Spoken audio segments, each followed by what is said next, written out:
Assalamualaikum warahmatullahi wabarakatuh. Kembali berjumpa dengan saya Hirsman Arif dari Forum News Network. Dalam beberapa hari terakhir ini media massa internasional dan juga di dalam negeri dipenuhi dengan berbagai berita agresi Israel ke Gaza, Palestina. Tetapi yang menjadi banyak pertanyaan orang belakangan ini sebenarnya bagaimana sih ceritanya asal mula konflik itu, dan kemudian mengapa Israel itu sangat kejam sekali menyerbu Gaza, padahal kan sebenarnya memang ada serangan dari Gaza ke sana dengan roket-roket kecil, tapi dibalas dengan rudal yang menghancurkan bangunan sekolah, bangunan rumah sakit, dan juga kantor-kantor media. Saya akan mengajak Anda ngobrol dengan Profesor Salim Haji Syahid, ini guru besar ilmu politik dari Universitas Pertahanan. Assalamualaikum, Prof. Salim. Waalaikumsalam warahmatullahi wabarakatuh. Ya, bagaimana kita memahami apa yang terjadi di sana, agresi Israel terhadap Gaza ini? Karena banyak nggak sepakat kalau disebut sebagai konflik ini, karena nggak apple to apple gitu situasinya. Ya, apa ya? Israel kan sudah dari dulu, sudah sejak mereka merebut tanah Palestina untuk mendirikan negara Israel, itu consistently mereka mau menghancurkan orang-orang Palestina supaya mereka meninggalkan tanah Palestina, dan tanah itu akan diisi dengan Yahudi-Yahudi yang datang dari mana-mana untuk mengisi menduduki tanah Palestina. Segala cara dipakai. Ya, termasuk dengan kekerasan yang terjadi selama ini ya kan, kalau lihat akar persoalan ini kan sebenarnya memang tadi pengusiran warga pemukiman Arab di Sheikh Jarrah yang terakhir ini ya. Dilakukan oleh para penghuni Yahudi yang di-backup oleh tentara Israel. Tapi orang kemudian melihat, ini tidak hanya semata-mata persoalan, orang kemudian melihat konteksnya seperti itu, dianggap ini merupakan perang antara Israel dengan Palestina. Ya, mungkin lebih tepat perang yang dilancarkan oleh Zionis, sebab ini nggak boleh kita kacaukan dengan menyebut Yahudi. Orang Yahudi, Zionis itu adalah orang Yahudi, tapi tidak semua orang Zionis itu orang Yahudi. Jadi janganlah kita memaki-maki, menyalahkan Yahudi, karena banyak orang Yahudi yang tidak mendukung kebijakan Zionis yang merebut tanah orang Palestina dan membuat orang Palestina menderita. Itu harus kita bedakan. Jadi yang kita musuhi itu, yang kita curigai atau kita tuduh, kita anggap sebagai kolonialis itu bukan Yahudi, tapi Zionis. Itu yang harus dibedakan. Jadi salah kalau orang berdoa minta kepada ya Allah, hancurkanlah Yahudi laknat. Padahal tidak semua orang Yahudi itu pro-Zionis. Begitu. Oke, mungkin Anda bisa kilas balik sedikit, apa sih gerakan Zionis itu? Dan kenapa kemudian muncul pendirian negara Israel ini? Kan kalau kita runtut sejarahnya itu dari mulai Perang Dunia Pertama ya, dan kemudian terus berlanjut, kemudian deklarasi Balfour dan sebagainya itu. Jauh sebelum Perang Dunia Pertama, itu ada seorang intelektual, wartawan Yahudi di Wina kalau nggak salah. Ya, di Wina, Austria. Ya. Dia punya cita-cita yang dasarnya adalah bahwa orang Yahudi itu baru akan tenang kalau mempunyai tanah air sendiri. Beribu-ribu tahun sudah. Orang Yahudi itu kan diaspora, tersebar kemana-mana dan di mana-mana dikejar-kejar. Di Yahudi dikejar-kejar, kemudian kita tahu di Jerman, dan di semua negara-negara Eropa. Karena ini juga satu dasarnya juga tidak tepat membenci Yahudi itu. Jadi orang-orang Kristen itu menuduh Yahudi membunuh Yesus Kristus. Padahal sebenarnya yang berkuasa di Yerusalem waktu itu adalah kekuasaan Romawi. Jadi sebenarnya orang Romawi tidak bisa lepas tangan dari dibunuhnya, disalibnya Kristus. Tetapi dalam ingatan kolektif orang Kristen Barat, itu yang salah adalah Yahudi. Padahal kan kita tahu Yesus itu, Isa Al-Masih itu adalah orang Yahudi juga.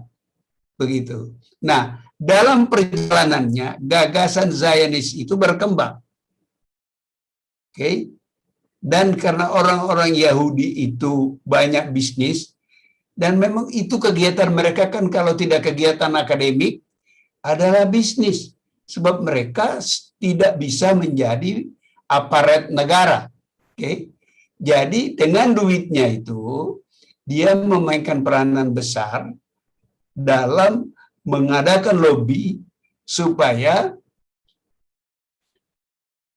ada tanah untuk orang-orang Palestina. Mula-mula Theodor Herzl yang penggagas gagasan Zionis itu di akhir abad ke-19 itu melobi khalifah di Baghdad minta supaya mereka diberi tanah orang Yahudi di Palestina. Ditolak oleh oleh khalifah atau oleh kaisar atau apa sih namanya itu kalau di raja Istanbul waktu itu. Nah, mereka mengalihkan lobby mereka di Inggris. Ke Inggris dan direspon dengan baik oleh pemerintah Inggris. Nah, pemerintah Inggris setelah Perang Dunia Kedua itu kan mendapat bagian mandat namanya untuk wilayah-wilayah Palestina. Jadi sebagian wilayah Palestina, Syria itu dibagi-bagi. Inggris dapat Palestina, lalu sampingnya lagi itu adalah Perancis. Perancis itu dapat Syria, Lebanon, ya, dan ada lagi wilayah lain. Nah, jadi Inggris duduk pada posisi yang dilobi oleh kaum Zionis supaya Inggris memberi tempat kepada orang-orang Yahudi yang waktu itu kebanyakan diaspora terusir kemana-mana untuk kembali ke Palestina. Dengan kelihayan lobinya orang Yahudi, orang Zionis, akhirnya mereka dapat tanah, istilahnya waktu itu rumah buat Israel di wilayah Palestina. Nah, perlu diketahui bahwa di wilayah itu sekian lama hidup bersama orang Yahudi dengan orang Arab, tidak terjadi keributan. Tapi setelah orang Yahudi, kaum Zionis masuk ke tanah Palestina, mulailah timbul konflik-konflik. Konflik itu memuncak kepada perang. Mula-mula yang dimusuhi oleh kaum Zionis itu adalah Inggris. Ketika Inggris kelabakan, dia tinggalkan begitu saja Palestina itu, dan berhadapanlah orang Zionis dengan orang Arab. Puncak dari berhadapan itu adalah yang sekarang dirayakan oleh orang Palestina yang namanya Nakba. Nakba itu terusirnya orang Palestina dari halaman mereka, dan itu adalah juga peringatan hari kemerdekaan Israel. Jadi hari-hari ini keributan di Palestina itu juga bagi orang Palestina itu peringatan sedih dari musibah yang mereka derita karena terusir dari negeri mereka, dari kota-kota Palestina. Ya. Itu mereka terusir oleh kekuatan Zionis. begitu. Oke, saya mundur ke belakang sebentar. Ini kan sebenarnya orang-orang Yahudi diaspora yang Zionis yang kembali ke Israel ini kan tadinya mereka juga orang-orang yang mengalami represi di negara-negara Eropa. Dan yang paling fenomenal tentu saja Holocaust yang dilakukan oleh Hitler di Jerman gitu ya. Nah, bagaimana mungkin kemudian pertanyaan pertama adalah Eropa mengapa kemudian sekarang seolah-olah berada di belakang, bukan seolah-olah, realitasnya Eropa terutama Amerika berada di belakang mereka, padahal pada masa lalu mereka ini memusuhi, dan kemudian bagaimana mungkin orang-orang Zionis ini yang tadinya mengalami represi, mengalami penderitaan yang sama di Eropa, melakukan hal yang sama terhadap orang Palestina. Ya, pertanyaan yang terakhir itu menarik. Saya kan pernah belajar psikologi, meskipun kemudian saya belajar sosiologi dan politik. Nah, di dalam psikologi itu ada cerita mengenai orang yang masa lalunya itu ditindas, apabila dia ada kesempatan, ingatan ditindas itu hidup di dirinya dan dia menindas orang-orang yang lemah. Itu satu psikologi penjelasan terhadap tingkah laku kejam Israel, Zionis Israel. Okay? Tapi juga harus diingat bahwa pengalaman traumatis bertahun-tahun dikejar-kejar, lalu dibantai oleh Hitler. Pengalaman itu membuat mereka traumatis. Saya lalu teringat seorang novelis Israel, saya agak lupa namanya, penulis novel, sastrawan, dia diinterview di TV Amerika dan dia bilang, kami orang Israel ini tidak bisa mengatasi persoalan kami. Kami ini orang sakit. Apa ciri-ciri dari sakitnya itu? Itu yang kita lihat sekarang. Kejamnya bukan main. Sebab mereka dihantui ketakutan, jangan kejadian lagi mereka menjadi orang tertindas dan dianiaya, terusir dari satu tempat yang satu ke tempat yang lain, begitu. Dan mereka akhirnya profesi mereka terbatas, ya, menjadi dokter, banker, ya, ilmuwan. Mereka tidak bisa mendapat pekerjaan lain di negeri-negeri itu. Mereka tidak diakui sebagai warga negara di negeri itu. Nah, itu trauma yang tajam, ya, yang sangat menghantui orang Zionis, ya.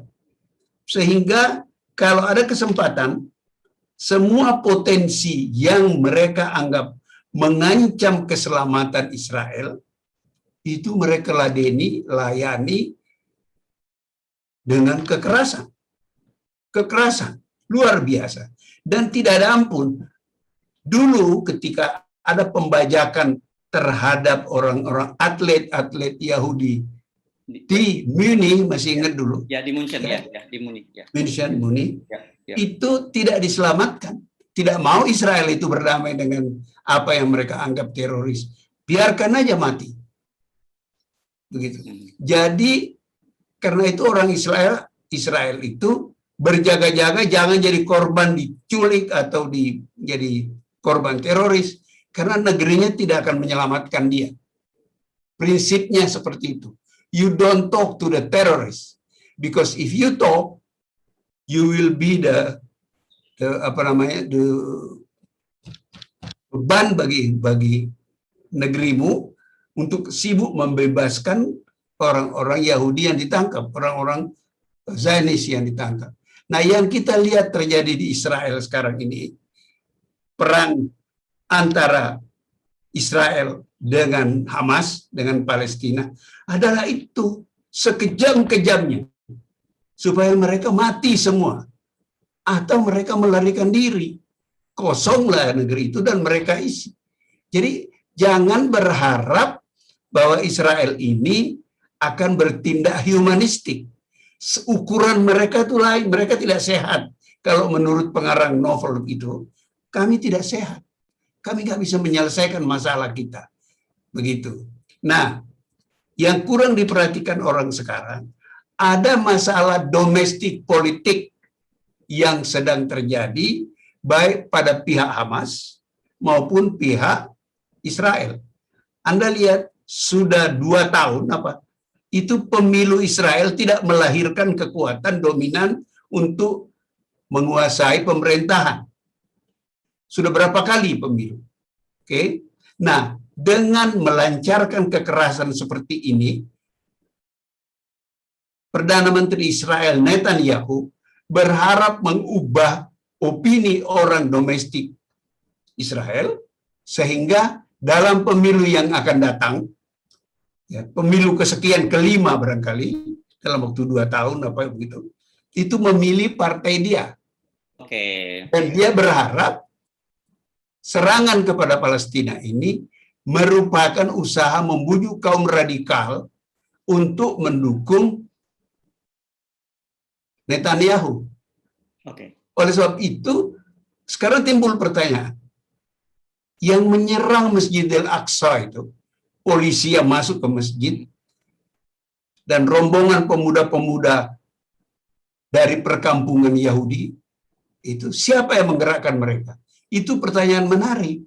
Tidak mungkin polisi-polisi itu melakukan tindakan seperti itu kalau tidak ada pengarahan daripada pemerintah. Dan pemerintah itu adalah pemerintahan Netanyahu. Jadi ada alasan politik untuk membiarkan perang itu. Dan di pihak lain, itu Hamas juga menghadapi persoalan mau pemilu, menghadapi kekuatan-kekuatan PLO, Fatah yang dipimpin oleh Mahmud Abbas. Yes. Itu juga dengan menunjukkan keberaniannya, ketegasannya, Hamas berharap mendapat dukungan pada pemilu yang akan datang sehingga dia memonopoli, menguasai pihak kekuatan politik dari Palestina. Jadi ada 2 kepentingan politik di sini yang menyumbang kepada kekejaman yang melanda wilayah itu sekarang. Nah, sekarang ke pertanyaan pertama yang tadi belum dijawab berkaitan dengan posisi Eropa dan juga Amerika. Mengapa mereka sekarang tiba-tiba berdalih menjadi pendukung utama dari kelompok Zionis ini? Padahal mereka di masa lalu adalah bangsa yang kita kenal sebagai anti-Semit gitu ya. Ya, itu juga lucu istilah anti-Semit. Saya ingat Anwar Sadat pernah mengatakan, kok saya dituduh anti-Semit? I am a Semit myself. Orang Arab sama Yahudi itu kan Semit. Gitu. Tapi kan ini sudah salah kaprah. Masih ada tuh berita di TV sekarang, TV internasional, mengatakan bahwa Hamas menyerang kaum Semit. Hamas itu Semit. Arab, Yahudi itu Semit. Bahasanya aja mirip kok. Begitu. Itu satu hal. Kedua, saya kan pernah tinggal di Amerika, sekolah, dan pernah menjadi pengajar, guru besar tamu. Saya bergaul banyak sama orang-orang Amerika. Di Amerika itu, orang nggak bisa mengerti bahwa Israel itu melakukan kekejaman. Mereka taken for granted bahwa yang nggak beres itu adalah orang Palestina. Mereka nggak bisa mengerti. Saya beberapa kali debat. Tapi mereka nggak bisa ngerti. Saya ingat betul, hanya ada 2 orang yang saya ajak ngomong dan mengerti. Satu profesor saya udah meninggal. Dia orang Itali, jadi guru besar di Amerika. Kita membicarakan soal Palestina, Yahudi.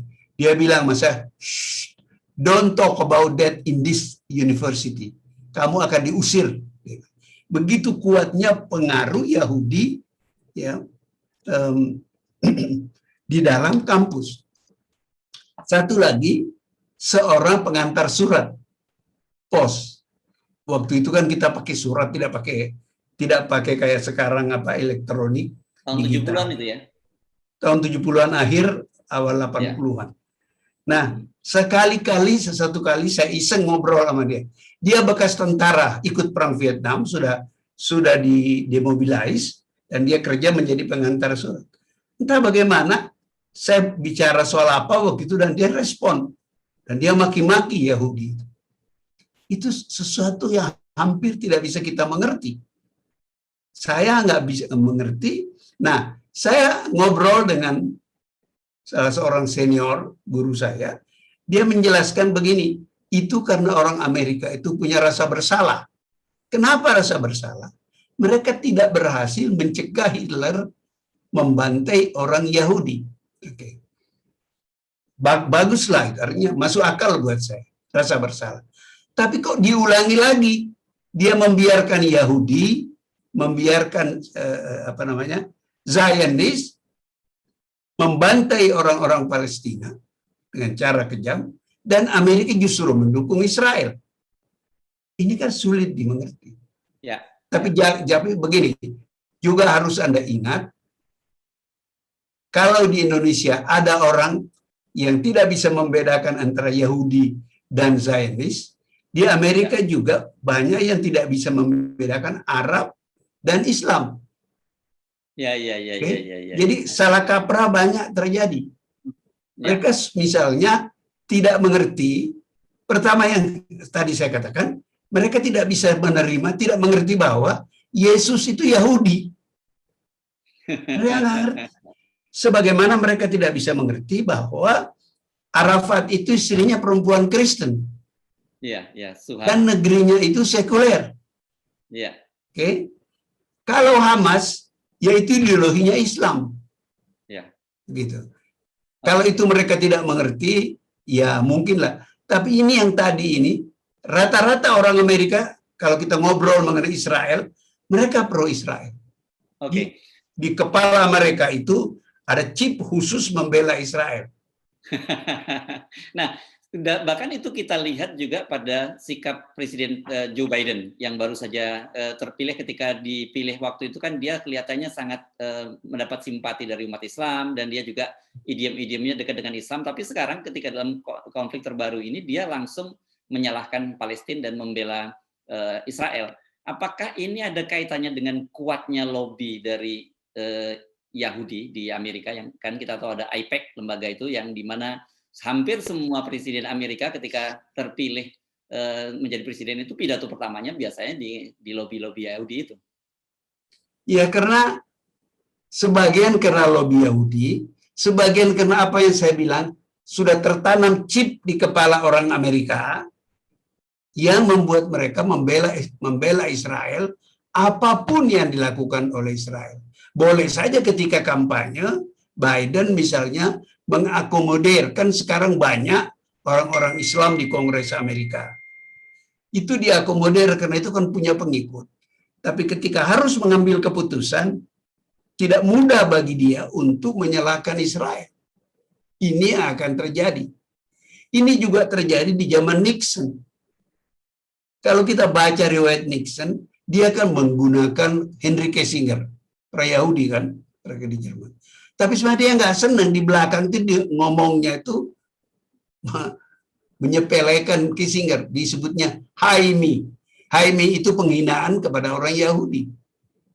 Tapi dalam politik dia nggak bisa. Nah, yang bisa berubah lebih melunak menghadapi Israel adalah Eropa, karena pengalaman Eropa yang membantai Yahudi itu bukan orang Amerika, yang membantai itu orang Eropa. Kebencian kepada Yahudi itu anti-Semit, attitude di Eropa itu lebih besar. Coba Anda lihat di Amerika itu sedikit sekali cerita mengenai, misalnya saya ingat perusakan kuburan-kuburan Yahudi di New York. Tapi di Eropa itu biasa itu terjadi. Jadi memang latar belakang historinya, attitude, sikap orang Eropa berbeda dengan sikap orang Amerika dalam menghadapi persoalan konflik Israel-Palestina. Itu mungkin akan berubah. Tanda-tanda perubahan sudah mulai kelihatan. Di Kongres sekarang, orang-orang Demokrat sudah berani ngomong mengkritik pemerintah Israel. Dan kalau itu berkembang, tidak ada presiden Amerika yang bisa berkeras kepala, bertahan pada sikap lama. Karena ini politik. Kalau menguntungkan, ya kita dukung. Kalau tidak menguntungkan, kita nggak dukung. Nah, begini. Nah, dalam rangka ini, Anda mungkin akan tanya saya, so, ini keadaan seperti ini, kok Hamas tuh nekat? Dia kan tidak bisa mengalahkan Israel. Di Timur Tengah itu, negeri yang punya banyak nuklir itu hanya Israel. Dan Israel itu bisa nekat kalau dia terpojok, dia menggunakan nuklirnya. Gitu ya. Nah, tapi bagaimana membaca sikap berani, nekat Hamas? Kalau saya sebagai ilmuwan politik melihatnya, Hamas sebenarnya sedang berusaha mengubah opini dunia terhadap kejahatan Israel. Jadi dia bukan mengalahkan lewat roket. Dia akan mengalahkan lewat opini. Jangan lupa, ketika saya di Amerika, saya pernah melewat mahasiswa, melihat debat peringatan ditariknya tentara Amerika dari Vietnam. Ada tentara ikut, wartawan, politisi. Alasan tentara mengatakan begini, tentara pro yang ikut perang di Vietnam, we were not defeated by the Vietnamese, dia bilang. Kita nggak dikalahkan oleh Vietnam. Kita dikalahkan di rumah, di Amerika. Apa itu artinya? Opini di Amerika berubah, tidak mau lagi terus-menerus perang yang tak kesudahan. Jadi dia bilang, kamu kalah di rumah, karena kalian, dia tunjuk-tunjuk wartawan yang kerjanya memberitakan korban-korban tentara Amerika di Vietnam. Oke, saya kira, ini dugaan saya, cara berpikirnya Hamas juga seperti itu. Hancurkan nama Israel. Kasih tunjuk Israel, anak-anak kecil dibantai, perempuan dibantai, rumah mereka direbut. Ya. Jadi, they are buying time. Itu dugaan saya. Jadi, dia tidak akan mengalahkan dengan roket, dia akan mengalahkan dengan mengubah opini dunia. Ya. Kira-kira begitu. Nah, menarik ini bicara soal opini ini, saya akan coba tarik ini sedikit masalahnya ke dalam negeri, karena ada temuan yang menarik, itu temuan dari pemetaan media sosial yang dilakukan oleh Kernel Media Indonesia, Kernel Media ini. Dia mendapati sekarang ada terjadi perubahan, bahwa di media sosial itu di Indonesia banyak sekali sekarang pendukung Israel. Dan hal yang sama itu juga dinyatakan oleh Duta Besar RI di Turki, lalu Muhammad Iqbal, yang menyatakan bahwa dia melihat ada perubahan di Indonesia itu kalau di opininya. Kenapa? Karena ternyata sekarang banyak sekali pendukung Israel di Indonesia. Saya jadi berpikir, kan Indonesia sebenarnya secara tidak langsung tidak punya hubungan diplomatik dengan Israel. Tetapi tentu oleh channel-channel tertentu, Israel pasti berkepentingan untuk menggarap opini di Indonesia sebagai salah satu negara terbesar di Islam di dunia. Ya, pertama kita harus tahu kenapa kita tidak punya hubungan diplomatik dengan Israel. Sedemikian rupa sehingga waktu Asian Games tahun 62, Bung Karno marah karena Israel ikut Asian Games. Karena Bung Karno marah, kekuatan internasional yang mengorganisasikan Asian Games itu menyalahkan Indonesia. Tapi Bung Karno sikapnya jelas. Dari dulu, dia mengatakan, kita tidak bisa mengakui Israel. Israel itu negara kolonialis, negara imperialis. Dia merebut tanah-tanah orang Palestina. Itu kan kenyataan. Nah, apakah Israel sudah berubah? Saya kira tidak. Nah, pertanyaannya, apakah Indonesia berubah? Kelihatannya kalau dilihat secara resmi tidak ada perubahan. Tapi apa yang terjadi? Nah, ini yang saya takutkan. Yang tadi malam saya ingin suarakan di TV One, tapi saya nggak dapat kesempatan.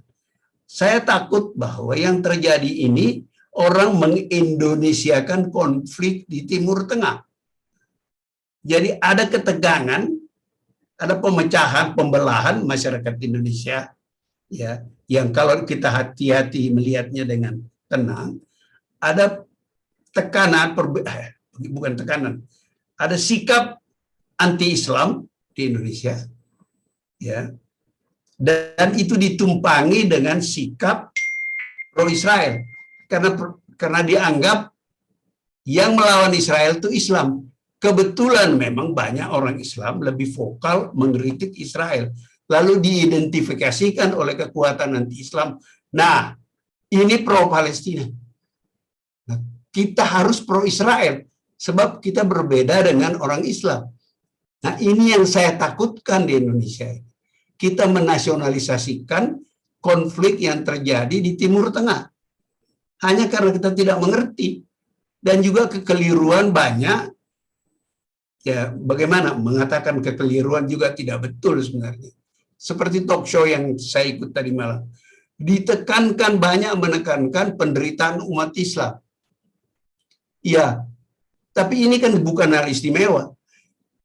Anda baca di media-media sekarang, kenapa kita membela Palestina? Karena Palestina itu negara pertama yang mengumumkan dukungan kepada Republik Indonesia. Itu menarik. Haji Amin Hussaini, pemimpin Palestina, mengumumkan dukungannya kepada Indonesia merdeka tahun 45 dari Berlin, bukan dari Palestina, dari Berlin. Sudah itu negara-negara Arab lainnya mendukung Indonesia. Kenapa mendukung Indonesia? Sentimen Islam. Indonesia itu Islam. Dan waktu itu tokoh-tokoh Indonesia yang melobi ke Timur Tengah, itu orang-orang Islam. Haji Agus Salim, Rasidi, itu hampir semuanya orang Islam. Dan tentulah mereka memakai alasan Islam untuk mendapat dukungan dari Timur Tengah. Oke. Nah, sekarang mestinya kita lebih dewasa, lebih objektif, lebih realistis melihat bahwa persoalan sekarang ini bukan persoalan Islam dengan Yahudi. Ini persoalan imperialisme Israel, ya, yang memperlakukan orang Palestina yang kebetulan, tidak seluruhnya, sebagian orang-orang Palestina itu adalah juga Kristen. Bahkan ada yang komunis kan. Ingat dulu ada namanya George Habas. Itu Ya, kan ya. nggak tahu masih ada nggak itu lembaga partainya itu komunis. Ya. Tapi bagi orang Indonesia tekanannya adalah Islam. Karena Masjidil Aqsa itu diserang oleh, tadi saya sudah bicarakan, nggak jelas apakah polisi itu mengambil inisiatif sendiri atau itu kebijakan Perdana Menteri Netanyahu. Oke, apapun namanya, dampaknya kepada dunia Islam kan besar. Kemarin itu ada cerita pertemuan sejumlah pemimpin Islam, negara yang berpenduduk Islam, itu mengenai masalah Palestina. Memang agak lucu bagi saya. Yang banyak bicara mengenai Palestina di Indonesia ini kan orang Islam, dan alasannya Masjidil Aqsa segala macam. Dulu yang sangat bersemangat melawan Israel itu PNI, Bung Karno. Sekarang nggak kelihatan tuh suaranya The Soekarnois, pendukung Bung Karno, nggak kedengeran. Jadi timbul kesan yang pro Palestina hanya orang Islam. Nah, ada masalah perpecahan di dalam masyarakat Indonesia sebagai yang bentuknya adalah cebong dan apa namanya lawannya? Kampret. Itu dimasukkan di situ soal Palestina dan Islam. Begitu. Jadi ini salah kaprah saja. Tapi salah kaprah ini terjadi karena tidak tegasnya pemerintah tidak menutup celah-celah yang bisa disalahgunakan dalam rangka mengekspresikan perpecahan, keterbelahan dalam masyarakat Indonesia. Sekarang ini intervensi konflik luar negeri masuk ke dalam negeri. Pemerintah harus berusaha mengatasi itu. Kalau tidak, kita jadi berkelahi sendiri untuk hal yang tidak jelas. Kira-kira seperti itu. Tapi bahwa kemudian ada semacam upaya dari katakanlah kekuatan-kekuatan di Israel juga menggunakan konflik di dalam negeri Indonesia itu menjadi pintu masuk, mungkin ada tidak? Sangat mungkin. Saya adalah wartawan Indonesia kedua yang masuk Israel tahun 68. Yang pertama jauh di atas saya adalah Mukhtar Lubis. Oke. Saya masuk tahun 68 waktu Camp David Agreement. Saya masuk dari Kairo, menyeberang terusan Suez, menyeberang Sinai, ya, padang pasir Sinai, dan masuk melewati wilayah waktu itu masih di bawah Mesir sebenarnya, yang ditempati Hamas itu apa sih namanya itu? Gaza. Oh, Gaza. Saya lewat Gaza, masuk ke masuk ke Yerusalem. Nah, Orang-orang, saya datang ke kantor Perdana Menteri Begin, Beginnya tidak ada. Dia masih di Camp David waktu itu.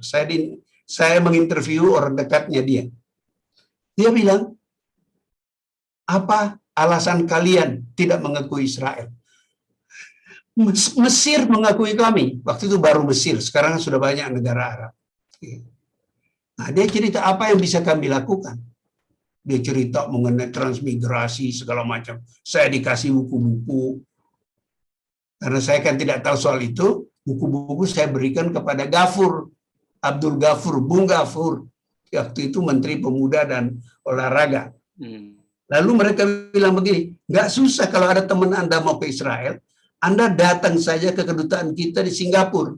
Kami punya kantor di Singapura, kedutaan Israel untuk Indonesia, yang setiap saat bisa kami pindahkan ke Jakarta kalau Indonesia mengakui Israel. Nah, yang menarik pula, orang yang menjadi guide saya keliling Israel itu, saya nggak kenal. Orang-orang Palestina, saya tinggal di hotel Palestina. Dia mengatakan, Mr. Said, what are you doing with that Mossad? Itu Mossad, dia bilang. Saya nggak ngerti kan, saya baru masuk di Israel. Nah, artinya mereka tahu mengenai Indonesia. Orang yang menggait saya itu malah mendiskusikan soal KSAL. Lucu nggak? Mereka bilang, kenapa Sudomo? Sebenarnya lebih bagus itu si siapa, Subono apa siapa. Saya kan waktu itu belum tertarik urusan tentara. Nggak ngerti, tapi saya ingat, oh, orang ini tahu banyak mengenai Indonesia. Sehingga saya menduga, ini orang sudah dipersiapkan menduduki kedutaan Israel di Singapura, dan karena itu dia di-assign menjadi guide saya untuk keliling Israel. Kira-kira begitu. Jadi artinya Israel bisa saja dan masuk akal kan menggunakan perpecahan di dalam masyarakat Indonesia untuk kepentingan politik Israel. Iya. Nah, yang saya kira kita harus hati-hati karena kalau kita lihat tangan-tangan Mossad itu bahkan bisa sampai masuk ke tahun 2018 misalnya ada seorang profesor ahli drone Hamas yang dibunuh di Kuala Lumpur di tahun 2018. Jadi artinya mereka bisa melakukan operasi-operasi sampai jauh di tempat di Asia Tenggara. Itu kan pasti karena ada pos mereka yang terdekat di sini. Iya. Masuk akal itu. Satu lagi ahli drone baru dibunuh oleh Mossad itu di Tunisia. Yes, itu tahun 2016 itu. 2 tahun sebelum di Kuala Lumpur kejadiannya. Ya. Jadi orang ini pintar. Dia mendesain roket-roket dan juga mendesain drone. Oleh Israel menganggap itu berbahaya. Disuruhlah Mossad cari di mana orang itu. Orang itu ditemukan di Tunisia. Sebab dia ini pindah-pindah di Tunisia, di Syria, dulu pernah di Irak, di mana-mana, begitu di Mesir. Ditemukan dia di Tunis. Tidak persisnya di ibu kota Tunisia. Tapi dia ditembak, keluar dari rumahnya, masuk di mobilnya, ditembak. Habis. Tapi ini kan praktek. Israel kan begitu. Ahli nuklir Iran kan sudah berapa yang terbunuh. Itu cara mereka bekerja. Daripada macam-macam, ada cara diplomatik, ada cara militer, bunuh aja. Itu. Ya, oke. Jadi dari perbincangan kita tadi, sebenarnya saya ingin memberikan satu underline gitu ya, bahwa hati-hati dengan apa yang terjadi di Palestina dan Israel gitu, karena sangat mungkin hal itu kemudian dicoba diekspor ke Indonesia dan itu menjadikan kita sebagai bangsa makin terpecah belah, gitu ya? Yang saya takutkan itu bukan Israel yang membawa ke sini. Kitanya karena salah mengerti, kita lalu melihat Hamas itu Islam, artinya kekuatan Islam. Padahal itu adalah kekuatan nasionalis yang mau merdeka. Lalu kita asosiasikan itu dengan kekuatan Islam di Indonesia yang kritis terhadap pemerintah Jokowi. Ya, sebaliknya juga begitu. Sebaliknya pembela Presiden Jokowi juga melihat bahwa Israel itu adalah representasi dalam menghadapi kelompok-kelompok Islam radikal. Begitu juga kan? Kira-kira artinya begitulah cara membacanya. Jadi fakta-fakta itu tidak bergerak sendiri. Fakta itu menjadi penting berdasarkan tafsiran kita. Lah kalau kita bodoh menafsir ya kacau. Begitu. Dan yang harus dilakukan oleh negara, pemerintah adalah menyadari ini bahwa ada kemungkinan itu masuk melengkapi perpecahan yang beberapa waktu lalu kita bicarakan. Perpecahan itu berkembang terutama menjelang pemilu tahun berapa itu? 2014 nanti. Ya, dimulai dari Pilkada DKI Jakarta tahun 2017 dan kemudian lanjut sampai sekarang gitu. Saya tidak percaya Israel tidak menggunakan kesempatan itu. Semua negara yang punya kepentingan terhadap Indonesia akan menggunakan kesempatan itu. Amerika sudah melakukan itu pada pemilu tahun 55. Takut kepada PKI. As a matter of fact, berubahnya sikap Amerika kepada PRRI Permesta tahun 50-an itu karena persepsi mereka berubah terhadap Indonesia. Ada lobby kuat dari Jakarta ya, yang meyakinkan Amerika bahwa TNI yang dilawan oleh PRRI itu bukan TNI yang komunis, mereka itu anti komunis. Berubahlah sikap Amerika sehingga senjata yang tadinya mau dikirim ke Padang berubah menjadi kepada TNI. Jadi Anda lihat persepsi, perubahan persepsi, dan persepsi itu adalah akibat atau bagian fungsi daripada lobby. Dan kalau soal persepsi itu kan kita juga bicara yang terbaru kasus Indonesia itu adalah dengan Timur Timur. Bagaimana Indonesia didukung oleh Amerika masuk ke Timur Timur dan kemudian belakangan justru kita jadi menjadi korban dari perubahan politik di Amerika. Ya, juga. Dan itu perubahan politik itu masalahnya sebenarnya tidak menjadi serius kalau kita pintar baca perubahan politik itu. Bahwa perubahan politik itu selalu terjadi. Dan Amerika ini karena sistemnya, itu semua akan terbuka sekian tahun, arsip dibuka. Jadi you jangan main-main dengan Amerika, nanti akan dibuka. Gitu. Tapi, ya itu tadi, ngerti nggak kita? Saya sekarang sedang mempelajari bagaimana kehancuran Ottoman Empire. Oke. Kenapa itu bisa terjadi? Mudah terjadi karena salah baca. Mereka tidak membaca dengan baik bahwa Eropa itu berkembang cepat, ada revolusi industri, ada revolusi Perancis, ada macam-macam. Sementara mereka tenang-tenang aja, asik-asik di mana? Di Istanbul. Ya. Mereka nggak membaca perubahan itu, sehingga perubahan itu masuk ke dalam wilayah Turki Utsmani dan muncul orang-orang di situ yang pro Perancis, pro Inggris, dan bekerja dengan dukungan Eropa untuk menjatuhkan kesultanan di Istanbul. Seandainya mereka punya intelijen strategis, ini pekerjaan saya sebagai dosen di Universitas Pertahanan, mereka mempunyai intelijen strategis, mempelajari dengan baik perkembangan di negeri-negeri yang punya potensi menghadapi Turki itu, Istanbul itu, maka mungkin korbannya tidak terlalu banyak yang berakhir pada hancurnya Turki Utsmani.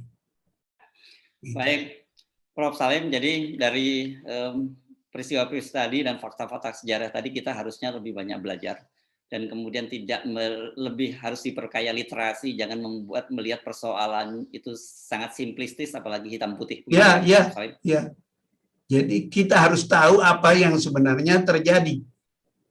Sebab kalau pengamatan kita kurang bagus, maka perubahan itu pertama kali menyulitkan kita sendiri. Belum tentu langsung menguntungkan orang lain, tapi menyulitkan kita sendiri. Itu makanya saya tekankan betul, berhati-hati menjaga persatuan Indonesia. Sebab ini negeri gampang diintervensi. Kalau perhatian kita, kepentingan kita berbeda-beda, itu ditafsirkan orang dan meyakinkan kita, oh kalian tuh tidak bersatu. Begini. Karena itu semboyan saya bukan NKRI harga mati. NKRI harga hidup. Lalu harga mati taruh aja di kuburan, selesai kan? Harga hidup dia berkembang terus kalau kita tidak mengerti dinamikanya NKRI itu, ya kita akan celaka sendiri. Yes. Baik, terima kasih perbincangan yang cukup mendalam ini, Prof. Salim. Mudah-mudahan kita bisa memetik manfaatnya. Assalamualaikum warahmatullahi wabarakatuh. Waalaikumsalam warahmatullahi wabarakatuh.